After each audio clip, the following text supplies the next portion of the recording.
Welcome to Sweet Life Beat Life. We hope this video helps. In this video, I will show how to make void brick in Bricklabs. First, open your Bricklabs software and choose a standard brick as your starting point. This method is designed to be straightforward, even for beginners.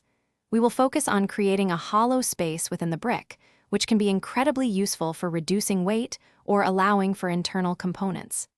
This technique is a fundamental skill for advanced brick design. Now, let's create the void. Duplicate your initial brick. Take this new, identical brick and scale it down slightly, perhaps by 1 or 2 units on each dimension, ensuring it remains centered. For example, if your original brick is 10 by 10 by 10 units, make the inner brick 8 by 8 by 8 units. This smaller brick will define the empty space inside. With both bricks in place, select the larger outer brick first, then the smaller inner brick. Now, find and activate the Subtract or Boolean Difference tool within your Bricklabs interface.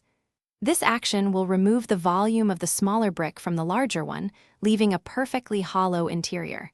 You should now see a brick with a clean, empty space inside. Take a moment to inspect your newly created void brick, ensuring there are no stray faces or errors. Once satisfied, save your custom void brick to your library. This efficient design can significantly reduce the overall weight of your creations by up to 25%, and it provides excellent channels for wiring or other internal mechanisms. You have successfully mastered an easy method for making void bricks. Thanks for watching. Consider subscribing if we helped you.